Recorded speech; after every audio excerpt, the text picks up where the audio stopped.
ரெண்டு ராஜாக்களுடைய புஸ்தகம் 4வது அதிகாரம் 1 முதல் 4 வசனங்களை வாசிக்கும் பொழுது தீர்க்கதரிசிக்கு மனைவியாய் இருந்த ஒரு ஸ்திரியை குறித்து வாசிக்கிறோம். கடலிலே சிரமப்படுகிறாள்.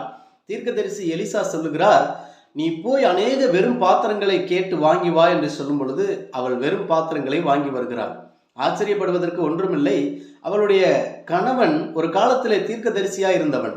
அதனால அந்த ஊர் ஜனங்கள் கேட்கும் பொழுது பாத்திரங்களை நிச்சயமாய் கொடுப்பார்கள். வாங்கி கொண்டு வருகிறாள். கொண்டு வந்து எலிசாவினிடத்தில் கொடுக்கும் பொழுது ஜெபிக்கிறார் எலிசா, வீடு முழுவதும் எண்ணெய் நிரம்பி வழிகிறது, இதை வைத்து ஜீவனம் பண்ணுங்கள், கடனை கட்டுங்கள் என்று சொல்லுகிறார். அந்த கீழ்ப்படிதல், ஒரே ஒரு நாள் கீழ்ப்படிதல், போய் பாத்திரங்களை வாங்கி வருவது. 2 ராஜாக்களுடைய புஸ்தகம் 8வது அதிகாரத்துக்கு வரும் பொழுது 1 முதல் 8 வசனங்களை வாசிக்கும் பொழுது எலிசா தீர்க்கதரிசி சொல்லுகிறார், தேசத்துல 7 வருஷம் பஞ்சம் வரப்போகிறது, நீ எங்கேயாவது போய் சஞ்சரி என்று சொல்லும் பொழுது அவள் எந்த கேள்வியும் கேட்காமல் பெலிஸ்திய தேசத்தை நோக்கி 7 ஆண்டுகள் போகிறாள். 7 ஆண்டுகள் கீழ்ப்படிந்து போகிறாள். தெரியாத பாஷை. அந்த ஸ்திரீக்காவது தெரிஞ்ச ஜனங்கள், தெரிந்த மக்களிடத்துல போய் பாத்திரம் வாங்கிட்டு வரணும்.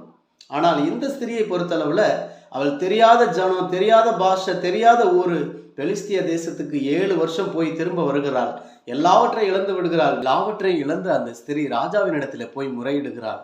ராஜா இழந்து போன வீட்டையும் வயலையும் அவளுக்கு திரும்ப கொடுத்து அவளை ஆசீர்வதிக்கிறது பார்க்கிறோம். தேவ பிள்ளைகளே, நம் ராஜாதி ராஜாவின் இடத்துல மாத்திரம் உண்மையான கீழ்ப்படிதல் இருந்தால் நிச்சயமாய் சொல்லுகிறேன், நீங்கள் இழந்து போனதை ரெட்டிப்பாய் திருப்பிக் கொள்வீர்கள். ரெட்டிப்பான நன்மையை தருவார், இன்றைக்கே தருவார். God bless you.